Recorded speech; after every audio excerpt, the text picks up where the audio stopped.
I am sure आपने ये नाम सुना होगा, श्रीखंड महादेव यात्रा।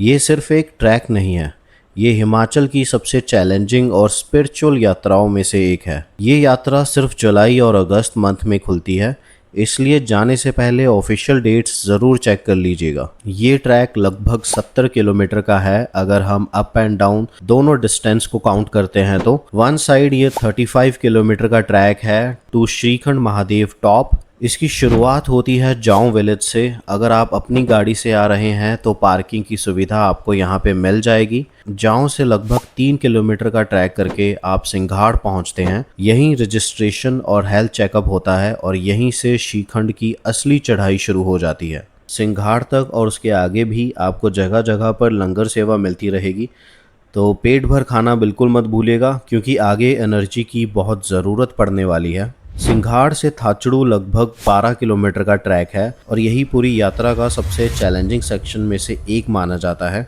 लगातार स्टीप चढ़ाई आपकी एंड्योरेंस की अच्छी खासी परीक्षा ले लेती है। थाचड़ू से आगे लगभग 7 किलोमीटर चलकर आप कुंशा पहुंचते हैं। इस रास्ते में करीब 3 से 4 किलोमीटर बाद काली टॉप आता है। अगर मौसम साफ हो तो यहाँ से दिखने वाला व्यू शायद आप कभी भूल नहीं पाएंगे। काली टॉप के बाद का डिसेंट सेक्शन बहुत ही इंटरेस्टिंग है। ये सेक्शन अपना ही एक अलग एक्सपीरियंस देता है आपको। जब आप यहाँ आएंगे तो आपको समझ आएगा कि मैं ये क्यों कह रहा हूँ।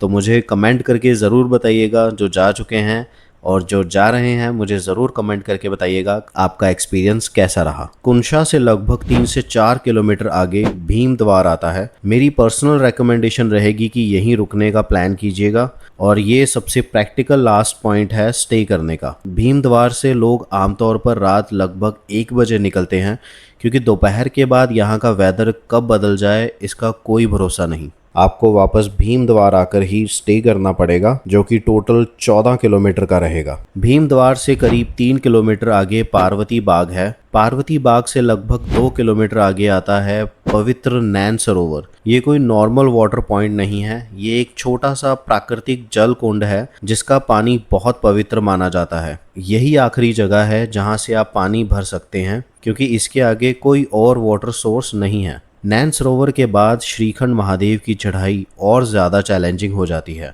ऑक्सीजन लेवल भी कम होने लगता है और हर कदम आपकी हिम्मत टेस्ट करता है। सच कहूँ, यात्रा के कुछ पॉइंट्स पर मुझे भी लगा था कि शायद मैं टॉप तक नहीं पहुँच पाऊँगा, लेकिन फिर बस एक एक कदम बढ़ता गया और फिर श्रीखंड महादेव। जब आप शिवलिंग के दर्शन करते हैं तो सच में पूरी थकान, स्ट्रगल और दर्द सब कुछ पलों के लिए भूल जाते हैं। एक ज़रूरी टिप, टॉप के लिए सिर्फ एसेंशियल ही साथ रखिए।